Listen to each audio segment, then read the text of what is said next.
Hello and what's up to you all pre-matriculants, mindsetters. It is your chance now, grade 11s, to learn more and learn extra with us, of course, on a lovely afternoon. It is a Monday where we learn mathematical stuff. Now, my name is AB, also known as Abram. I'm joined by Dina. How are you, Dina? Hello, everybody. Are you good? Yes, I'm very well and ready to go. We're here with the grade 11s. They're the cleverest, I think, of the bunch. They are, hey. I hope you enjoyed your holidays. I see you're still wearing your red t-shirt. Long ago holiday. We're in the middle of the term already, AB. Come, get with it. Because it was Valentine's Day. I mean, it is the month of love. Of so you course. should wear... We'll stick with red. What's happened to your shirt? There is a bit of red there. But otherwise, what are we doing today? Grade 11s, we're going to look at the heartbeat of mathematics. From now until infinity, until forever, you're going to look at the nature of quadratic equations. What is special about quadratic equations? Where will we use them in the future? Why do we learn them? Quadratic equations are really that core element, not only of mathematics, but of science and any of the sciences that you go into. So that's what we'll be doing. Awesome. Let me tell the mindsetters how to join us. They can go... I'm so excited about this show, but otherwise, the mindsetters can join us on facebook.com/learnextra. Like the page, share the page with all your friends, your classmates, everybody, your street mates. Tell them about Mindset Learn Extra. Otherwise, follow us on Twitter @LearnExtra. Also, follow us there. Give us a tweet. Let us know how the show is going. If you have questions, feel free to ask them also. But you can also download your notes all for free at learn.mindset.co.za. Remember, today we have a special giveaway just for you pre-matriculants. All you need to do is to download the notes, test yourself, do all the test yourself questions, and fill in an entry form by submitting your answers to that form. The link will be posted on Facebook and stand a chance of winning an airtime voucher, proudly sponsored by Vodacom. So that's what we're doing today. We're giving away airtime vouchers to the mindsetters. Wonderful. Such good news. So if you wanted to call someone and you couldn't call them, here's an opportunity. Test yourself and submit the right answers to the link that will be posted on Facebook. Otherwise, we have also a challenge question, which you'll be telling us more about. Great. Yes. Can I go for it? Yes, please. Good stuff. Right, grade 11s, we always have that one challenge question at the beginning of the show, simply because we need to challenge those that are really speedy and that think they know it all. And we still want you to join us, so therefore we've provided this opportunity for you to challenge you. And as soon as you've done it, why don't you send us your answer, and throughout the show we'll let you know if you're on the right track or no, you need to redo it. But the challenge question is a wonderful opportunity. And then straight after our little segment on the notes, we'll obviously have some more questions. But while we're doing that, there's also the Test Yourself section, which AB has spoken about, and it's really got some really great questions there. So why not enter? Because if you can get them all right, then you know what's on its way to you, some little airtime. So get going, get cracking on those multiple choice questions. Right, so today we're solving quadratic equations. We've already said that's what we'll be focusing on. We're going to focus on one thing that is very new for you, grade 11s. You've never seen it before, and that is how to complete the square. Why do we complete the square? Because that is a way of us being able to find the quadratic formula, and then we're going to solve quadratic equations using both factorization and the quadratic formula as well. And your teacher might have worked with square roots, which we've already covered in the exponent section, and they may also have worked with the substitution method, which is a lovely way of dealing with very complex expressions. But we're just going to focus on the factorization as well as the quadratic formula, because those are the most common, and those are the ones that will be useful, especially for those science students when they're solving for any quadratic value. They can certainly use the quadratic formula. Right, here's the challenge question. Solve for x, where x cubed minus x squared minus 6x equals 0, and I'll leave you grade 11s to solve for x and have fun. Right, we're going to look at some very key notes, which you may have missed in class, which you felt that you may not have yet grasped. For whatever reason, here are some keynotes that if you can stick to them, you will find you'll be able to solve quadratic equations like a master. Okay, the first one is when you're solving quadratic equations, and that means equations where the polynomial in that equation can be factorized, we're going to be making use of a property which is not new for you because you've seen it before. So if the polynomial is factorizable, we're going to use a property that says, if I have an expression multiplied by a second expression, and that product gives me 0, then we're saying something important about these two numbers. So if I get 6 times a, for example, is equal to 0, I know that a cannot be 1, 2, 3, because that would be the multiples of 6, which wouldn't give me 0. So the only value that a can have is it's got to be a 0. So if I have 2 unknowns, and I make one of them be the 0, then b obviously can be anything. But if then b is 0, then it means a can be anything. So we really are trying to get to the understanding that if we can factorize a polynomial, so I'm specifically saying polynomial, because you could have more than 3 factors. You could have c times a times b is equal to 0. Then we could say c is equal to 0, or a is equal to 0, or b is equal to 0. And the nice thing is, if we've got the factors, then we have the solution. So that's the real beauty of any equation, is that we want to be able to factorize. Only problem is, we know that there's an infinite number of expressions that cannot be factorized. And then we're stuck. We need to find a way of helping us to be able to solve for this unknown x or a or t, whatever you're working with, when that expression, when that polynomial is not factorizable. So to recap, if we're going to solve quadratic equations where we can factorize, we're going to make use of this very important property that if the product of 2 unknowns is 0, one of them is 0, or the other one is 0. And so we're really creating, from quadratics, we're creating a whole lot of linear ones. Okay, so the tool that we will use to solving quadratic equations when it's not factorizable, so that was could be factorized. This one does not factorize. Then we're going to make use of the quadratic formula where the quadratic is written in this form. Now notice that it's a quadratic. So this formula only applies when the highest exponent is 2. So forget trying to solve a cubic. Forget trying to solve a quartic or a 5th power, 6th power. It won't work. This formula is reserved for an equation that is in this format. It's got a squared term, it's got a linear term, and it's got a constant. So with those 3 terms equal to 0, we will be able to identify quite a lot of important things. We'll be able to identify the coefficient of x squared, the coefficient of x, and the constant term. And with those 3 values, we're going to be able to solve for x. And this, grade 11s, is what is known as the quadratic formula. Now, it will be on a formula sheet, but I suggest that you memorize it. It's one of those formulae you want to memorize. You will work with it all the time. You're going to use it in trig. You're going to use it in science. You're going to even use it in finance. So wherever you go, you're going to be using this quadratic formula. And it says minus b plus or minus the square root of 2 terms, b squared minus 4ac, and you're going to divide that sum by 2a. So that's the quadratic formula.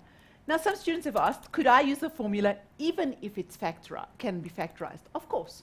The quadratic formula is used for both cases, actually for all cases. But sometimes when you're given a trinomial, it's so much quicker to see the factors, if they are visible, than to actually substitute 1, 2, 3, 4, 5, 6 values and then divide and then use your calculator and all those things. So sometimes the factorizing is much quicker, but there's nothing stopping you from using this quadratic formula in any of the quadratic equations. Remember to spot that it's a quadratic, and that is that the highest exponent is 2. Right, so then some tips for solving the equations. Now, when an equation is not linear, that means that the highest exponent is not 1. Then we're going to rewrite the equation in the form of and this is just standard procedure where we will equate to 0 first. So we're going to, if it's not linear, we're going to equate to 0. If it's linear, we know exactly what we must do with it. So before attempting to solve any equation, we're first going to equate to 0, if it's not already 0. I find a lot of students will take the quadratic and they will try and put anything else but 0 on the right-hand side, and then that's a problem because then we're not using the property equating to 0. So if the equation is not a linear, then don't even go and try and search for a way of trying to solve this. Straight away equate to 0. And let's see where we go from there, whether it's factorizable or whether you will then use your formula. Okay. I think got a little bit of time to do one of the questions that come from. I said in our session that we would complete the square and we would factorize as well, and we would solve equations by factorizing. So I think we'll come back to the completing of a square a little later. We'll start off with that, give you the guiding principles, because I haven't given you any tips on completing the square, because they're not going to examine you on it, but you need to be able to understand it so that you know where the formula has come from. So we will certainly look at all the little tips when we come back in the next segment break. Thank you so much, Tina. Mindsetters, keep your answers coming on the link that I posted. Remember to take your notes on learn.mindset.co.za and then fill in the right answers on the link that I posted on Facebook. We'll see you after the break.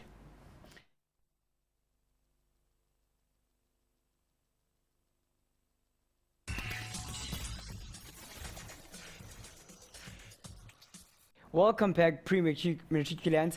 I see that on the page everyone says the challenge question was so easy, Dina, and they have some answers. Well, I see that there are so many different answers as they say that it is easy. So we'll find out later on when we do the challenge question. But otherwise, if you have some questions, feel free to throw them in on Facebook, because we are at facebook.com/learnextra. Dina? Thanks, AB, for that info. Well, I'm glad that so many of you are trying to work it out, but I want you to do some of those multiple choice questions, because those are they've really got a variety of thinking ways around quadratic. So do try those out if you have finished that challenge question. Right, for now we're going to just carry on with the lesson, and the first note that I want to draw your attention to is that the word solutions of an equation has got a synonym. Are also known as, what are the solutions of an equation known as? Who has worked with that before? Why don't you just send AB that answer, and we'll look at the end of the segment. We'll see who's got the synonym for solutions. Let's see who's the right one this afternoon. Okay, so while you're doing that, finding a synonym for solutions, we're going to start off by completing the square on this equation. And we need to leave our answer in simplified surd form. So if you're completing the square, the one factor that involves getting it correct is that the coefficient of x squared must be 1. So if I look at the current coefficient, it's -2. So I'm therefore going to divide by -2 on both sides. And so I get x squared minus 6x plus 4 is equal to 0. Let's just check that. That's negative 2x squared, positive 12x, and negative 8 is equal to 0. Once you've got the coefficient of x squared as 1, we're now going to take just the binomial. So we're going to take, what are these little things doing here? Where did they come from? Right, so we're going to take just the square term and the linear term, and the constant, we're going to take it, we're going to eliminate it. So we're going to get rid of it by adding -4 to both sides. Now, the next step is where the completing of the square comes from. We're going to add a constant to our quadratic. And the portion that we're going to add is half the coefficient of x, and we're going to square it. So if I take half of -6, that's -3, and if I square it, I'm going to get +9. And this is an equation, there's an equal sign. So what I do to the left, I do to the right. So coefficient of x squared is 1. And then this is where the portion where I complete the square. In other words, I'm trying to get the trinomial to become a perfect square. And the way that it becomes a perfect square is if I add half the coefficient of x and I square it. So now I have got this trinomial, x squared minus 6x plus 9. Grade 11s, I'm saying completing the square because ultimately that trinomial must be factorizable. It must factorize into a binomial that is squared. It better, otherwise we are wasting our time here.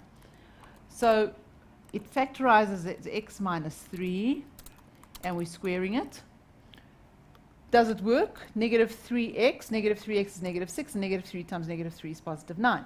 So that's equal to 5. Okay, once I've got my squared value, I now have this situation where if I take the root on the left, I get -3. Or if I take x minus 3, I can equate it to, if I take the root on this side and the root on that side, I'm getting root 5, but I could also get minus root 5.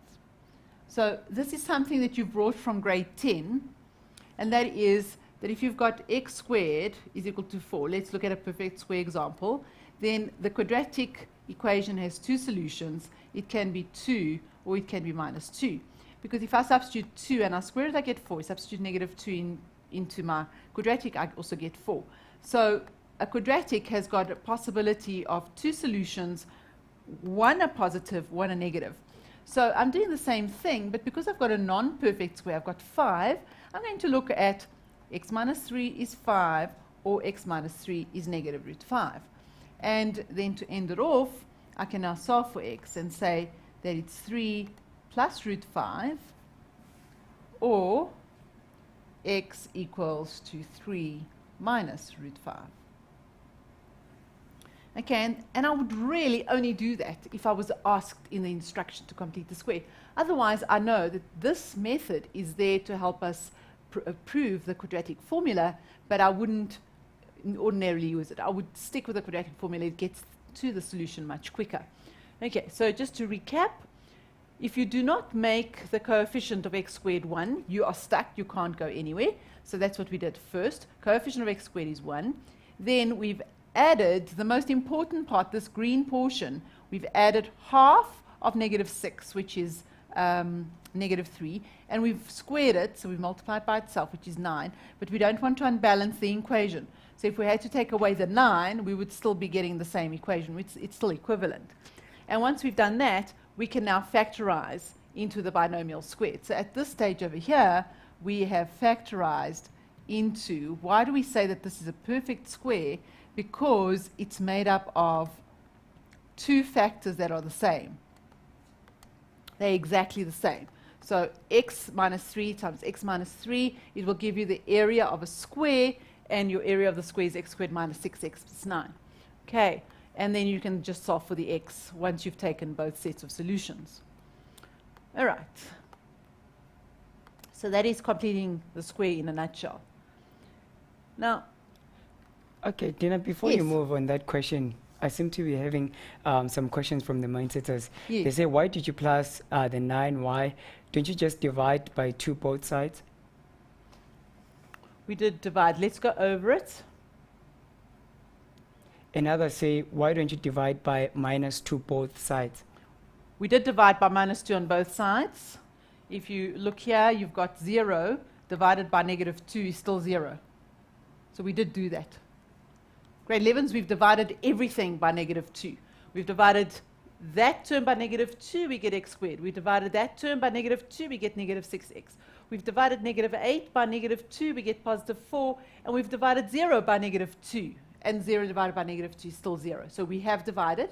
And quickly, one last more. How did you get your 9? That's Okay, where we I've got set it in the lost. green block, and I've made it green so we can see how we did it. I've taken a half of the coefficient of x. So if you look at the x term, its coefficient is negative 6. So I've taken the negative 6. Let's just put it in nicely over here. So we've taken a half of negative 6, and we've squared it. So that's negative 3, which we have squared, which is 9. So the green portion is exactly what we've done. Okay. Awesome. Yeah, I'm glad that you're asking, because it really is a foreign concept. You haven't done anything like this before. So it's important to just go over it and consolidate to make sure that you really got it. So it's great for those questions. All right, now, if you look at this equation, 2x cubed minus 5x squared minus 11x equals 0, that's a very interesting question, because I've been talking to you about quadratic. And the word quadratic in English may mean nothing to you, because this word comes from the root, the Latin root, quadra, and the quadra is actually a square. In some of the European language, you say a quadrado, and that is a square. So for those in the world that have got Latin as its root word, the quadratic equation really means something. They can identify with a square, in other words, that power of 2.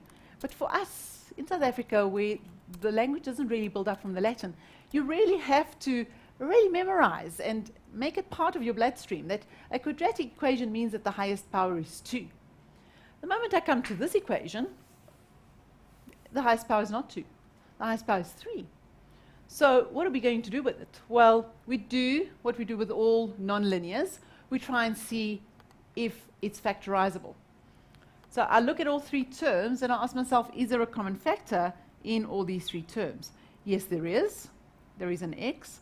So I'm left with a 2x squared minus a 5x minus 11 is equal to 0. So now I'm landing with a very interesting trinomial here. Plus, I'm landing up with this factor. Now, remember in our notes, we said that if you have an A times a B times a C, and you're equating it to 0, then it means that A is 0, or maybe you can have B as 0, or you can have C as 0. What we don't want to do is we don't want to take a term onto that side, because then it makes it impossible to solve. Then we've got no way of being able to solve.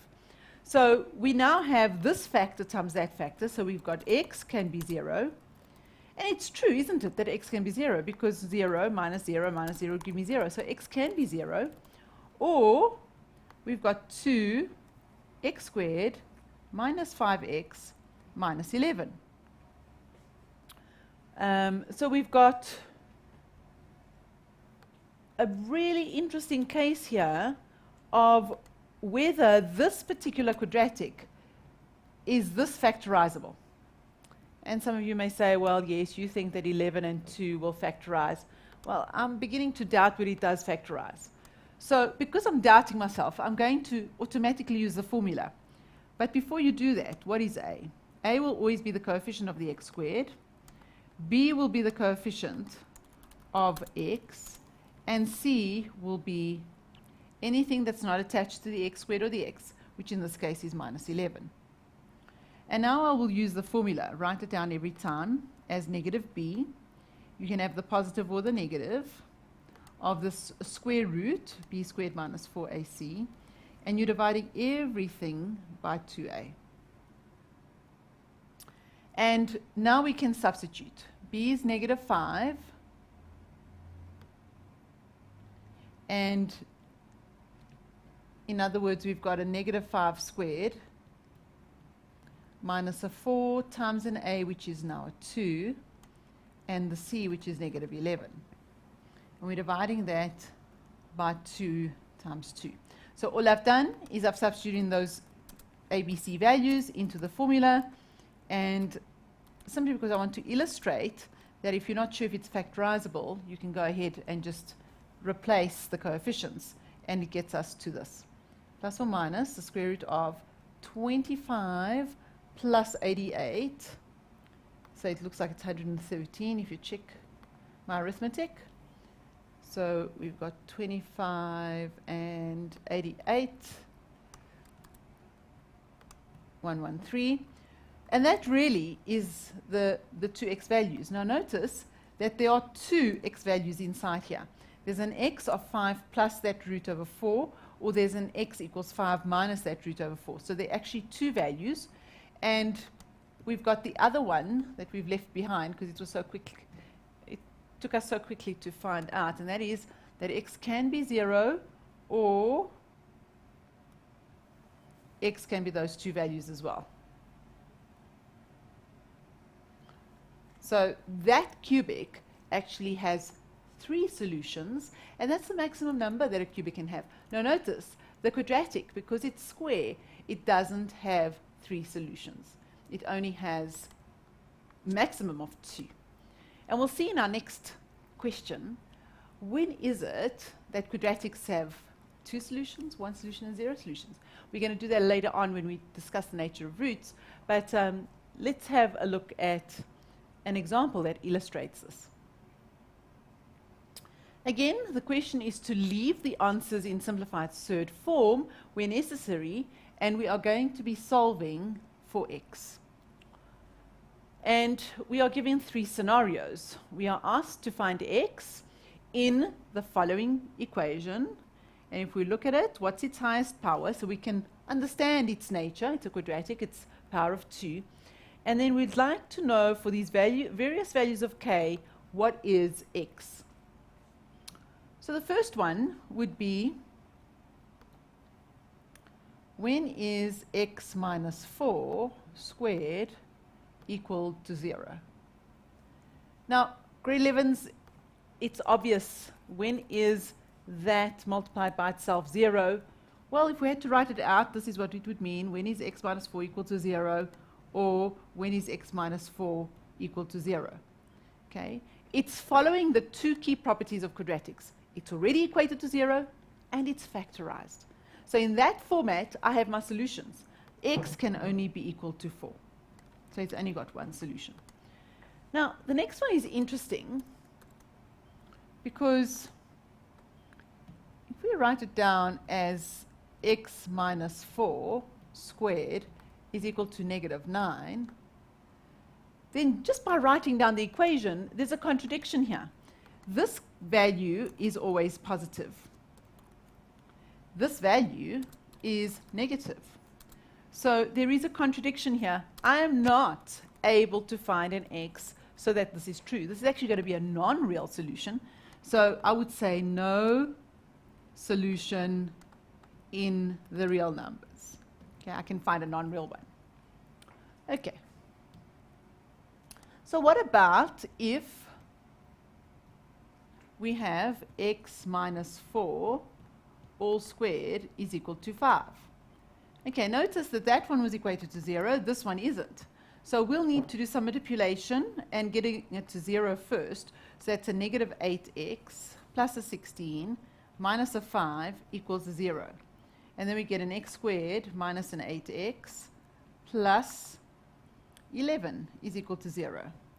And now I can see there's no factors of 11 that add to give me -8. So I'm stuck. I need to use the formula. So it's 8 plus or minus the square root of 64 minus 4, a and c. And I've got it all over 2. So I've got x equals to 8 plus or minus the square root of 64 minus 44, which is just 20 over 2. And the question was to find it in simplified surd form. So that's 4 times 5. So it's 2 root 5 divided by 2, which is a 4 plus or minus root 5 divided by 2, which is just 4 plus or minus root 5. Notice they asked for simplified surd form. So that's what we're doing, is we're not using the calculator. But if you needed to, you could very easily use a calculator.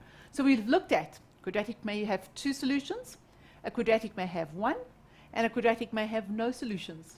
So maximum 2, sometimes 1, and sometimes no solutions in the real numbers. But I think AB needs to tell us something. Yes, we need to take a break. But before we take that break, a lot of mind sitters, such as up here, are having troubles answering the multiple choice questions. What is your quick advice? Because the test yourself questions are multiple choice questions. Well, they've got to look carefully, look very carefully, because I've set them to be challenging. So they must persevere.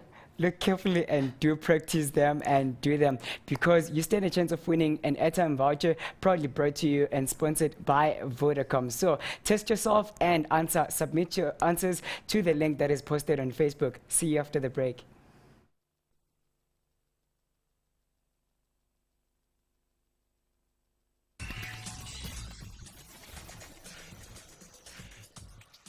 Welcome back, awesome mind sitters. Now I see a lot of questions about the airtime voucher. All you need to do to get through the draw, it is to answer the test yourself questions, which are multiple choice questions. Answer them correctly and send us your answers on the link that is posted on Facebook. We have a form that you can submit via. Remember, the closing time, it is 10 o'clock today. So the winners of this show will be announced tomorrow. Dina, let's get into the challenge question. Okay, mindsetters, there have been some interesting answers, as AB said earlier, on the solution to this cubic equation. And I know that you're probably at this stage, because you know it's a challenge question, you're looking for what is the possible challenge to it. And the possible challenge is, for some of you, you have never seen cubic equations before. Others, you may be doing this. You may be saying 1, 2, 3 terms. And you may be saying that the coefficient of the first one is 1, the coefficient of the second one is -1, and the last one is -6x. And you may be using the quadratic formula to solve a cubic. I know that happens so often when we are matric marking, and we find matrics using the quadratic formula to solve a cubic. So I want you to go away today, if you've learned nothing else, to reserve the quadratic formula for a quadratic equation. So the moment I come to this equation and I see, it is cubic, you cannot use the quadratic formula on the cubic. So that was what the challenge is. It's not very difficult, but it's really to make a point that we cannot use the quadratic formula on a cubic equation. Yes, we can use it when you have factorized the cubic into a linear and into a quadratic, because that's what happens. The divisor can be linear and the quotient can be quadratic, because a linear times a quadratic gives you a cubic. But I cannot apply my quadratic formula straight away on there. So the fact that it's got 3 terms, it's not about the number of terms. It's about the highest power. So let's really focus on what's important.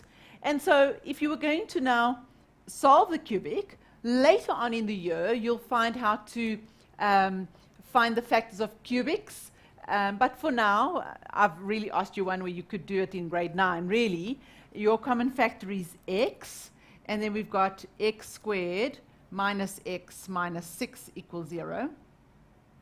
So we're going to factorize, because if we can't use the formula and we haven't got any other method, then the only other way is to factorize. And if you didn't factorize, then you wouldn't be able to solve for x. Sometimes you must say it's not possible because there's no tool that you have available. But this one I can find the factors. And then there was a mindset that asked, can we divide by a variable? So we can divide by a constant in an equation. Can we divide by a variable? Well, this is the conundrum that you're setting yourselves up for. If you are able to divide by a variable, and you know that that variable is not 0, then that's fantastic. But if you don't know whether the variable you're working with is 0, and imagine you're dividing by 0, you're creating an undefined statement. So the short answer to that is, look at the given. Is x 0 or not? It was not given to us. So since x is not, its domain is not given, we need to be able to say, you cannot divide by a variable. cannot divide by a variable. And this really brings problems to a lot of you, because sometimes you are forcing the mathematics to work for you, and then you do strange things without thinking about it. I cannot divide by a variable. And that is one of the questions that Mindset has had. And I think if you are in trig, if you are in calculus, whatever you're doing, you need to remind yourself that variable stays on the left-hand side.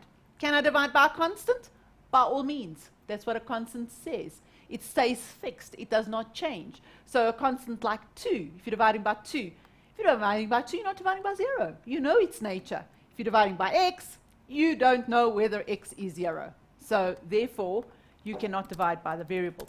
So we now have the situation where either x is 0 or x squared minus x minus 6 is 0.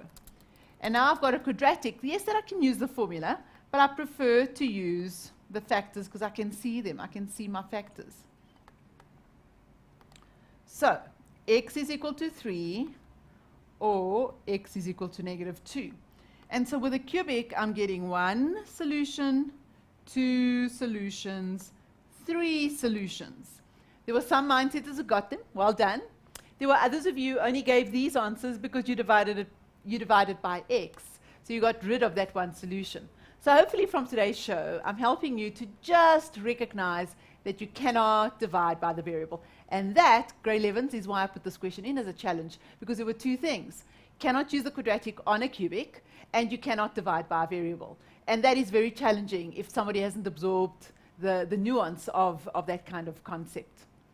So back to you, AB. What are those questions we need to do? I have a lot of questions, yes, especially about 3.2. Yes, 3.2. Yes. Okay, I'm going back there. Just give me a sec. There we go. I love 3.2. Let's talk about 3.2. Yeah. Mine says say it was very, very challenging. Yes. Right. The first question is, they say you made a mistake because when we divide with the formula, it's 2a and you didn't add the value a. Okay, mindsetters, if we're looking at 3.3, then a's value is 1. Yeah, it's 1x squared. So it's 1x squared. So I just didn't put it in, but it's 1. Okay, I knew it was 1, so I just didn't substitute. You don't have to substitute if it's 1. On 3.2, is it on that one? 3.2, there's no a. So it is on that 3. Yeah, 3.2, there's no formula, there's no a. All right. Another question while you're still in 3.3. Where you said it's 8, wasn't it supposed to be minus 8?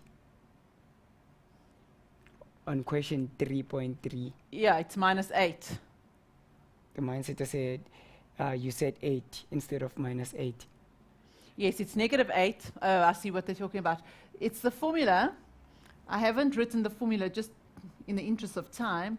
It's minus b plus or minus the square root of b squared minus 4ac over 2a.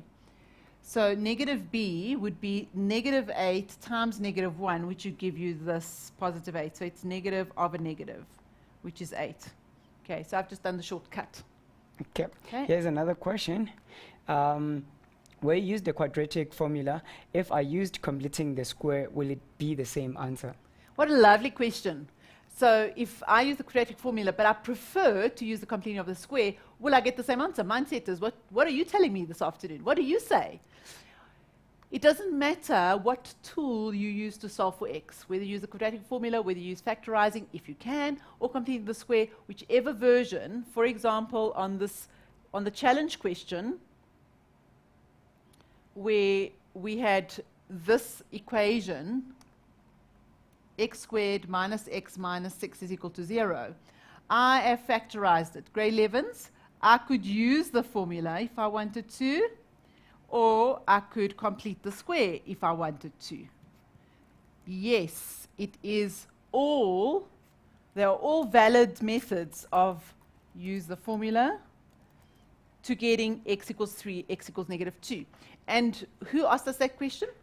Bafana Ernest. Bafana, won't you do both? Won't you complete the square and use the formula on this particular equation and see what you get? It's amazing. You will get the same answer. And if you don't, then you've made a calculation, an arithmetic error. Talking about that question, there's a follow-up based on the same question that Bafana asked. Batlenyo says, isn't that a quadratic equation?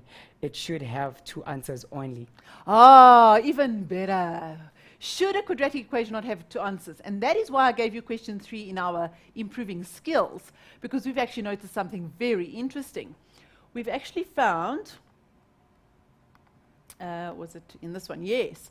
We've actually found, I've given you 3 possible versions of a quadratic's value. So I've given you a quadratic equal to 0, I've given you a quadratic equal to a -9, and I've given you a quadratic, not a quadratic, a special kind of quadratic. I've given you a perfect square, just that you could see, identify in each case what happened.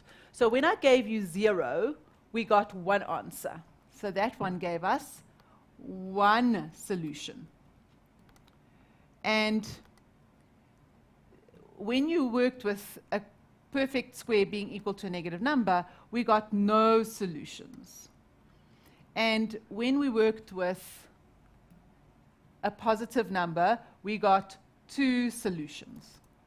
So it does not mean that if the highest power is 2, you're always going to get 2. It may mean 2 are inside that equation, 2 x values are inside, but it may also mean one solution only, or it may mean that there are no solutions. At the outset, you don't know. When you study nature of roots, you're going to get a deeper understanding as to when you're going to get those values. So I'm not going to go into it now. But for now, all I want you to know is that a power of 2 does not always mean you're going to get 2. You may get 1, you may get none. And as we study quadratics further, in nature of roots, as well as when we sketch these graphs, you're going to really understand, you're going to be able to see where those solutions are and why we do them now and how it's going to assist us in the graphing of those graphs. So things are going to become clearer with time. So for now, all I want you to know is no.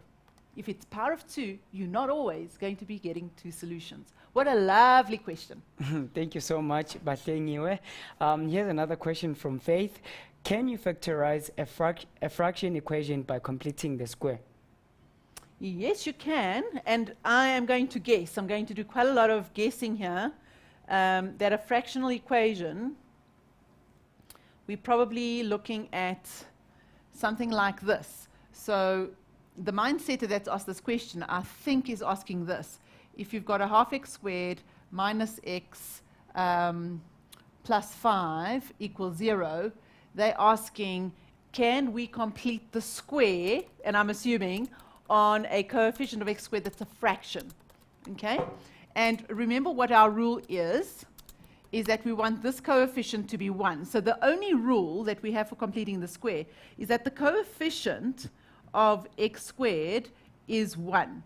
And if we look at it, it's a half. So our next question is, can I get that to a 1? Of course, I can multiply by 2. So if I multiply by 2 on both sides, I get x squared minus 2x plus 10 is equal to 0.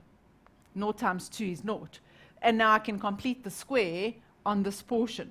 So even if I have a fraction, I can get rid of the fraction by multiplying by 2 or multiplying by 3 over 2, depending on what that value is. But I do the inverse. So if I'm dividing by 2, I multiply by 2. So yes, we can have fractions and we can still complete the square.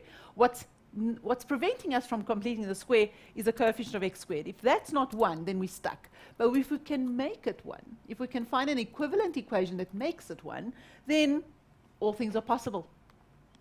All things are possible. Remember earlier on you asked the question to the mindsetters. Yes, about let's see. the synonym. Yes, the synonym for solutions of a quadratic equation. We really do reserve the synonym really for quadratic because we're going to park out here, we're going to camp out here, we're going to really thrash these quadratics out. And I want to know what the mindsetters have to say. What's the synonym? Most mindsetters, like Tobile, says it's the roots of an equation. Well done, well done. So if I go back to the slide, I think it was round about here, we had this question mark here, and we're saying, what is a synonym for solutions? Mindsetters are very clever. I'm very impressed, grade 11s. It is the roots of the equation. So The solutions of an equation are also known as the roots of the equation. So we're going to study a little bit later the nature of roots, which is just the nature of solutions. I'm not totally sure why we call them roots, but that's what we call them.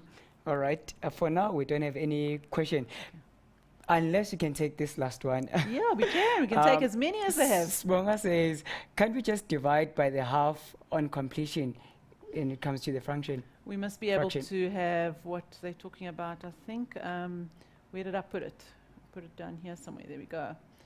Okay. Grade 11s, what's division by half? If you're asking me, can't we just divide by half? Isn't division by half the same thing as multiplication by 2? They're one and the same thing. Division by half, multiplication by 2, as long as you can get that coefficient to become 1, that's also correct. So I think it's time for us to see some of those challenging questions that the grade 11s are trying so hard to get in order to get the airtime. So I'm not going to do all of them, but I'm going to do a few that I think may be interesting. So let's see what this one looks like. Okay, this looks like relatively straightforward. Let's really look at something you have to think about. Something like this. Okay, so here's something that we have to really think about. If P is the larger of the roots, and here, that's why I asked you what is a synonym for solutions, because if you got that in your test yourself questions, you're kind of wondering, oh, what am I supposed to do with roots? I thought roots were part of the biology section, not part of the math section. Why roots? Well, it's not the same root as the square root as we know as square root, but they're actually the solutions. So if P is the larger of the roots of that equation, then 1 plus 3P minus 2P squared is equal to, and we've got one of the solutions is P. So we're really saying that X is equal to P. So it's 2P squared minus 3P minus 7 is equal to 0. So if I substitute my P in for X, because that's one of the roots, I've got that is true. And so if I had to solve, before actually saying that is a true statement, if I had to work out what the solutions were for that equation, is it possible? Is it factorizable? Because I see there were some roots over here as well, so I'm not sure, entirely sure that this is factorizable. Minus, let's see, 2x and x, and maybe we're going to get a 7 and a 1, and 7 minus 2 is never going to give us 3. So it doesn't look like that is factorizable, which means you will have to use the formula. So that's why you're solving this in your multiple choice questions, because you need to have some paper and be working hard on getting this formula right. So if we take the formula, x equals minus b, plus or minus the square root of b squared minus 4ac. Grade 11s, I'm not going to do all the little bits, I'm just going to do what's essential. So minus b would have been 3, plus or minus the square root of 9. And then we've got a minus 4 times a 2 times a c, which is minus 7, and we're dividing by 4. So we get an x value of, if we tidy up this, what's going on here, that would be 4 2s are 8, 8 7s are 56, 56 and 9 is 65 over 4. So we've got 3 plus root 65 over 3 plus root 65 over 4, or 3 minus root 65 over 4. And it's definitely, we can definitely see that if P is the larger of the two, the larger of the two must mean that I'm taking 3 plus root 65 over 4. And then I'm going to substitute it into here, because I've now made a choice as to what P can be. So I get 1 plus 3 into P is 3 plus root 65 over 4 minus 2 into 3 plus root 65 over 4 all squared. And if we multiply that out, I'm sure one of these is going to be inside inside there. But that's a really nice question, because that trinomial didn't factorize nicely. You needed to use the formula. So, well done, grade 11s. Thank you so much, Tina. I hope you had fun, Mansitters, learning more with us. Keep your questions coming, because we're always here for you. Help desk at mindset.co.za, and all the best on the Test Yourself questions. Hopefully, you will be the one that we announce as the winner tomorrow for the airtime vouchers, proudly sponsored by Vodacom. But for today, we just want to end it there and just want to say to everybody, peace.